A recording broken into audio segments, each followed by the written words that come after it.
Halo kaum intelektual sekalian, wow, wow, wow, gila banget. Berita ini tidak disukai oleh warga Konoha. Berita ini bikin warga Konoha kejang-kejang kelonjotan berjamaah. Bikin kebakaran jenggot. Apa itu beritanya? Ternyata menurut data dari, saya akan tampilkan datanya di sini ya.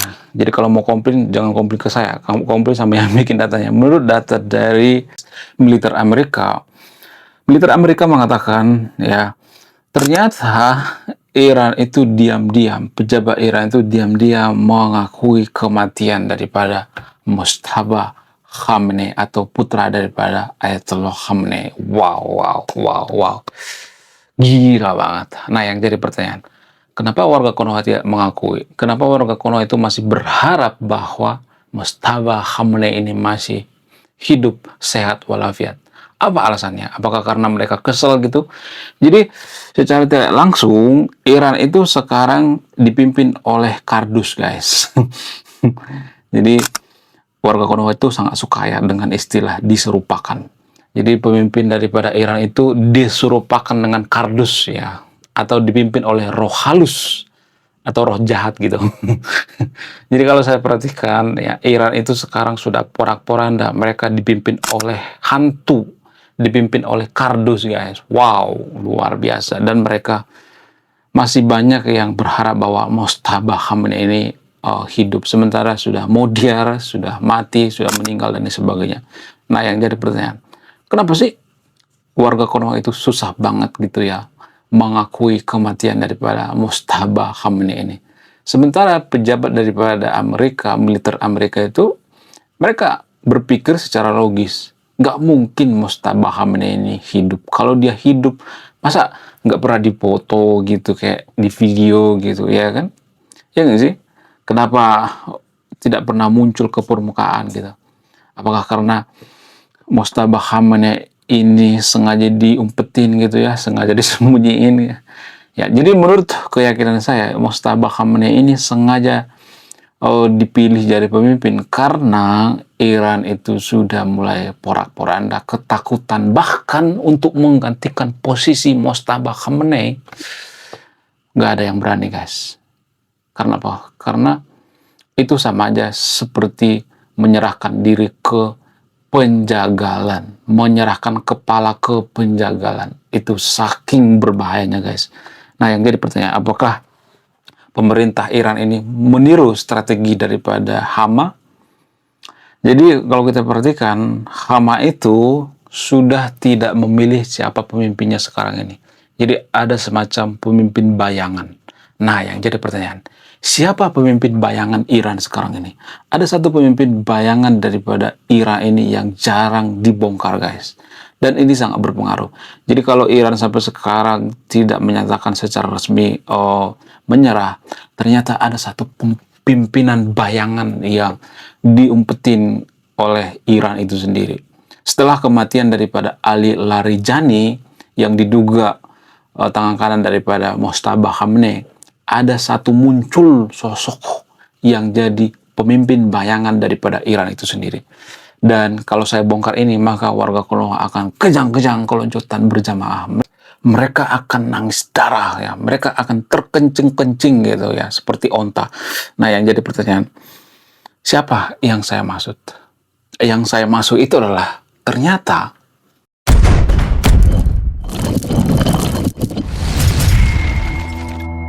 yang saya maksud itu adalah seseorang yang pernah diburu oleh Amerika, pernah diburu oleh Argentina. Jadi sosok yang saya maksud ini pernah kasus di Argentina, guys.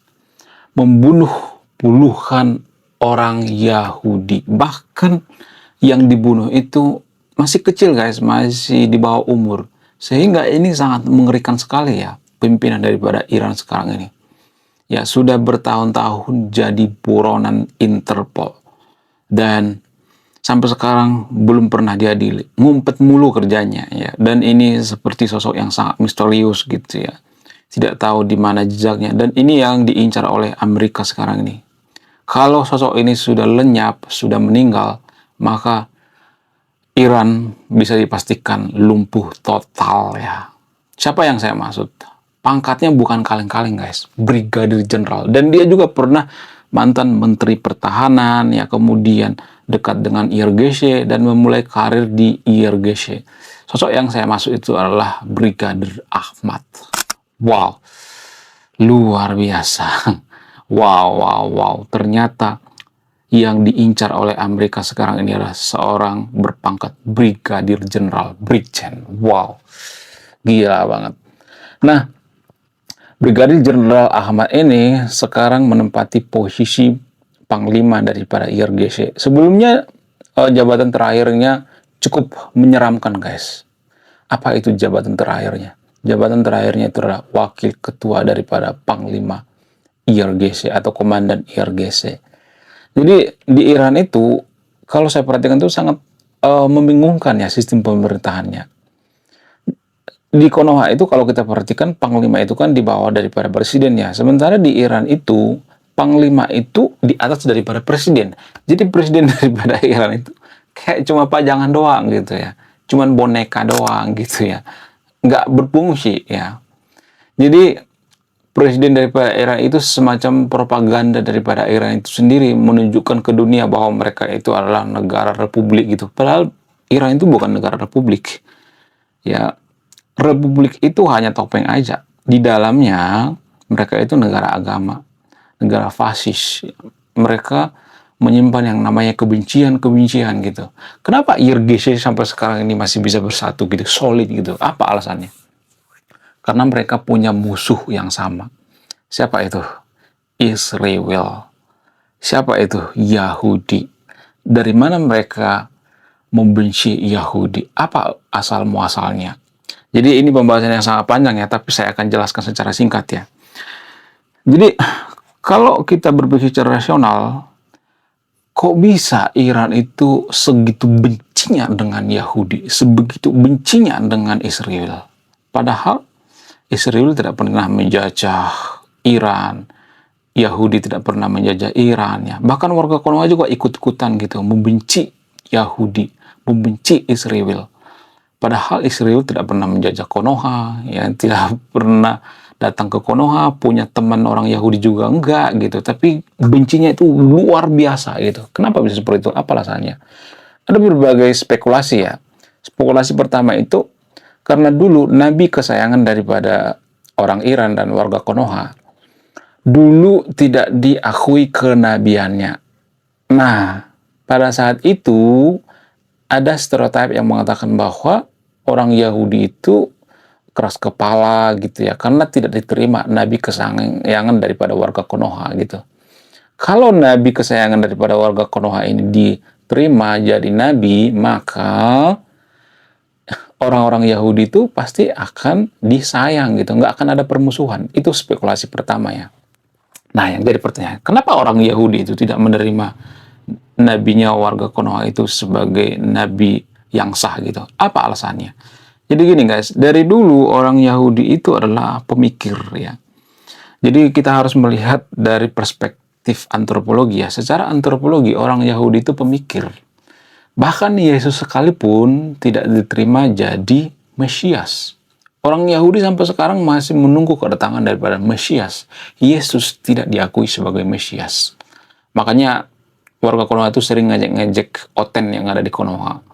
Ya, bayangin ya, Tuhan kalian itu dibunuh oleh Yahudi gitu.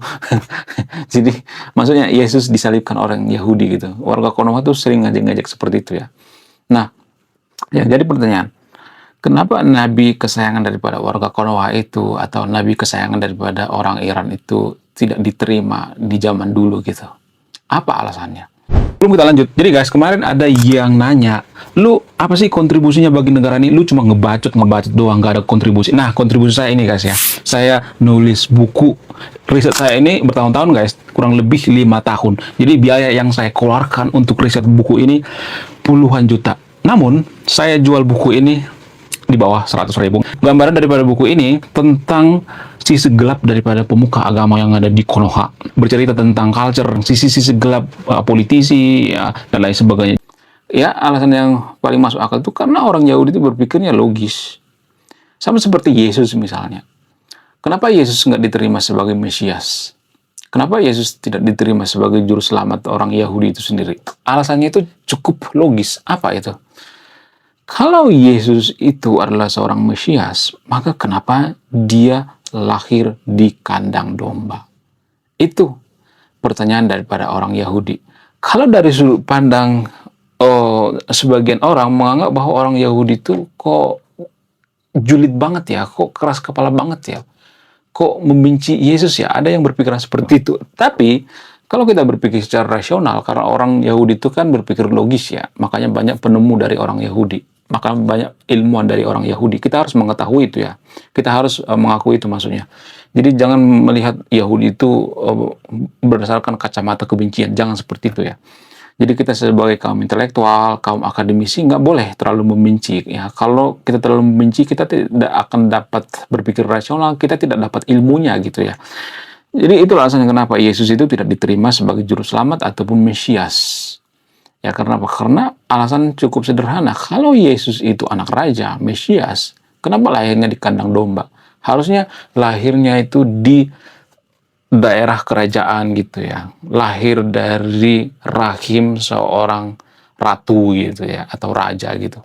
Itu jawaban daripada atau pertanyaan daripada orang Yahudi ya. Dari dulu orang Yahudi itu kelihatan ngeselin karena apa? Karena pertanyaan-pertanyaan itu nyelekit gitu ya. Bukan berarti saya membela Yahudi di sini ya. Sama halnya dengan Nabi kesayangan warga Konoha. Nabi kesayangan warga Konoha juga tanpa kita sadari orang Yahudi kan nggak terima gitu. Kenapa mereka nggak terima? Karena konon katanya dites ya pengetahuan tentang Taurat dan lain sebagainya, ternyata gagal ya. Jadi Nabi kesayangan di Konoha itu gagal tes ya. Karena gagal tes ya, jadi ada semacam sentimen negatif ya, ada semacam dendam ya. Ketika Nabi kesayangan warga Konoha itu dendam, maka umatnya juga ikut dendam gitu sampai sekarang. Walaupun ya menurut sejarah ya, ada seorang Yahudi bernama Mukhoire ya. Mukhoire ini teman daripada Nabi kesayangan warga Konoha. Bahkan dia ikut berperang mendampingi Nabi melawan suku Quraisy ya. Dan dia tewas di peperangan dan hartanya dihibahkan bagi umat muslim. Tapi ini jarang dibongkar guys. Yang ngomong seperti ini bukan saya guys, tapi Pak Islah Barawi. Jadi kalau mau marah jangan marah ke saya, marah sama Pak Islah Barawi ya. Jadi ternyata itu salah satu alasan yang paling masuk akal kenapa orang Iran dan warga Konoha dan ya warga muslim yang ada di seluruh dunia itu biasanya, nggak semuanya tapi ya, mereka benci banget dengan Yahudi. Karena apa? Karena Nabi kesayangan mereka itu tidak diterima kenabiannya. Kalau kita berpikir secara rasional, ya kalau nggak diterima sah-sah aja kan, jangan ngamuk gitu kan. Sementara Nabi kesayangan daripada warga Konoha zaman dulu itu sangat berharap terhadap orang Yahudi. Kenapa sangat berharap terhadap orang Yahudi? Karena zaman dulu orang Yahudi itu memiliki peran yang sangat penting, terutama dalam ekonomi ya. Jadi kalau di Konoha itu orang Yahudi itu ya mirip-mirip seperti ibaratnya ya, seperti Cindo di Konoha, megang kekuatan ekonomi gitu. Seperti itu ya. Jadi orang-orang Yahudi di Timur Tengah itu sangat-sangat luar biasa ya. Otak mereka itu sangat luar biasa ya. Skill dagang mereka sangat luar biasa. Banyak di antara mereka itu pengusaha ya. Ya bahkan Abraham juga kan pengusaha sebenarnya kan, tanpa kita sadari.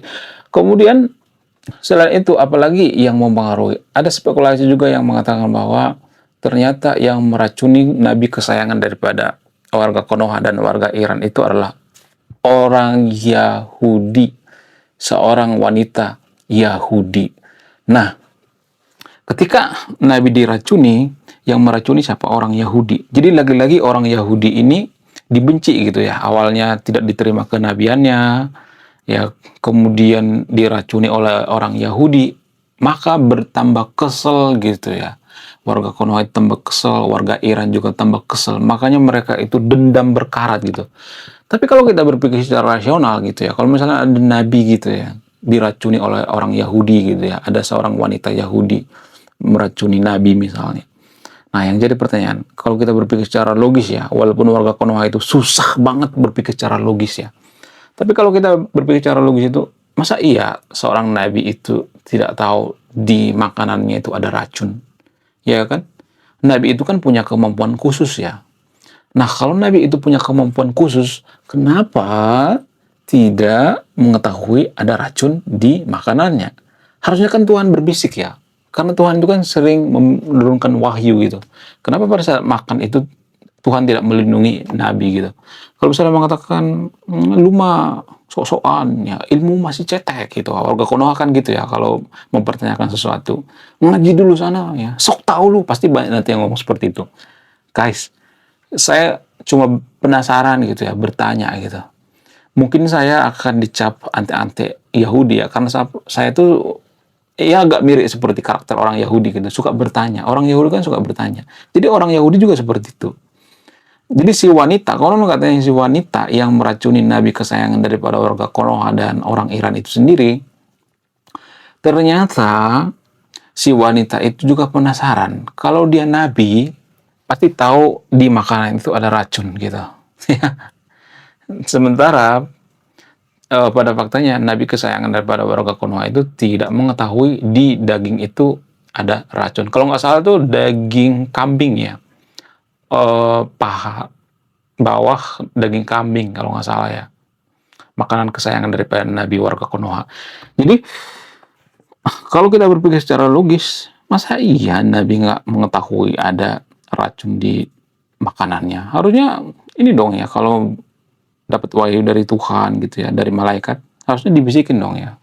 Hei Nabi kesayangan gue, itu ada racun di makanan kamu. Harusnya seperti itu dong ya, kalau kita berpikir logis. Tapi kan kita udah kepalang membenci Yahudi kan, kita udah kepalang bawa agama kan, kita udah kepalang emosional gitu ya, tanpa berpikir logis gitu.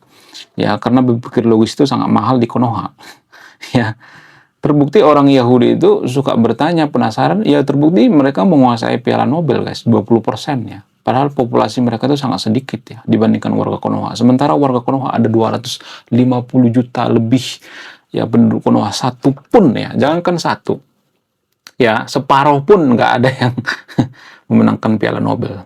Kenapa? Karena kita benci dengan pertanyaan. Ya, kalau misalnya mengatakan orang Yahudi itu jahat, yang mereka menjahati Nabi kita dan sebagainya, bla bla bla. Guys, ya kalau kita berpikir rasional ya, emang Konoha itu suci? Enggak kan?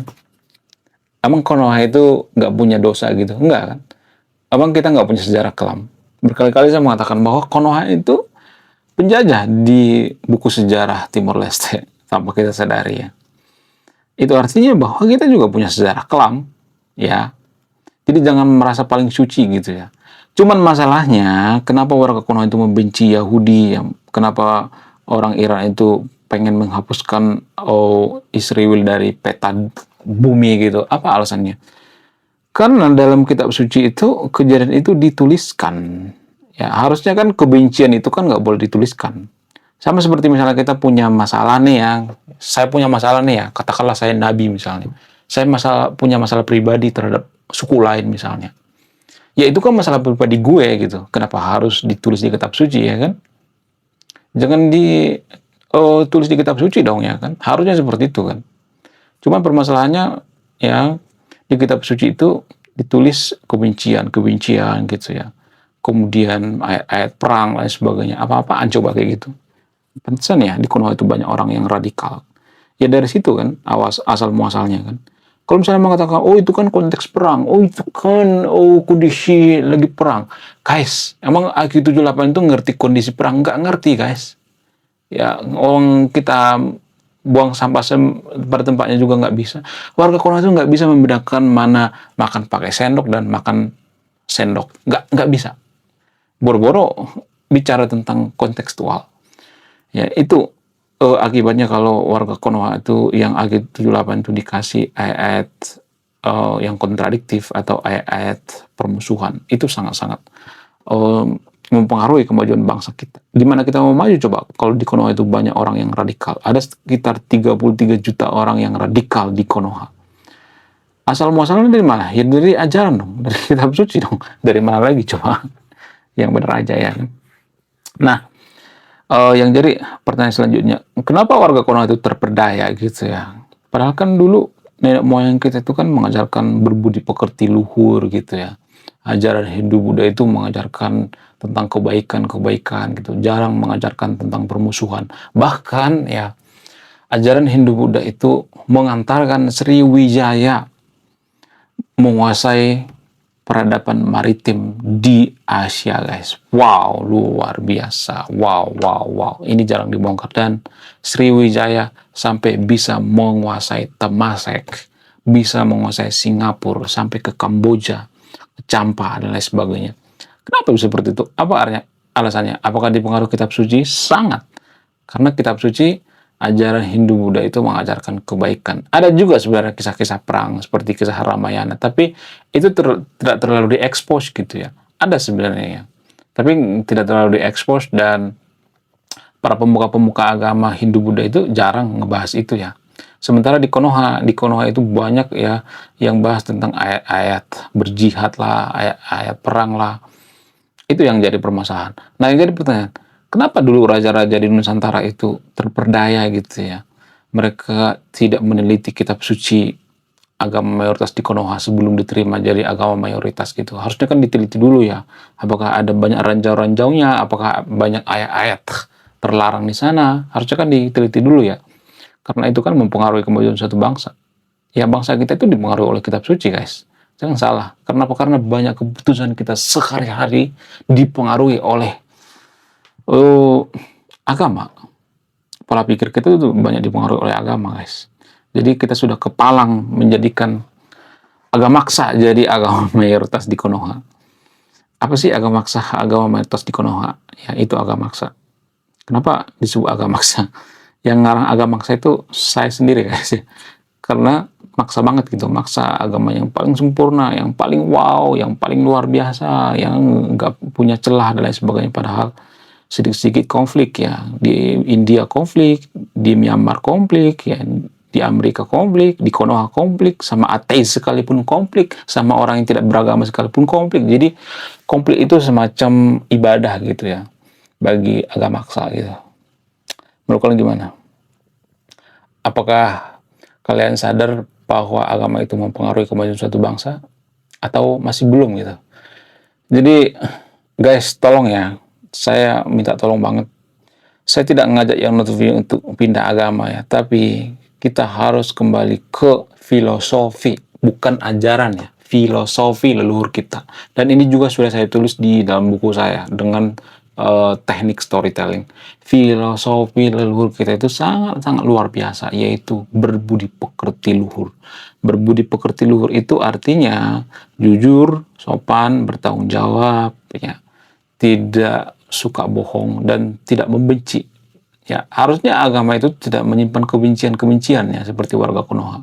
Harusnya agama itu mengajarkan kebaikan, bukan kebencian, bukan membenci Yahudi, membenci ini segala macam. Ya, jadi persatuan yang membenci itu persatuan yang sangat lemah sekali ya. Itulah alasannya kenapa IRGC masih bisa bersatu sekarang ini. Karena apa? Karena mereka punya kebencian yang sama. Persatuan daripada IRGC itu adalah persatuan yang disatukan oleh kebencian. Menurut kalian gimana? Coba tulis kolom komentar ya. Oke guys, sekian video ini. Terima kasih sudah memahami. Saya kaum intelektual, salam rasional.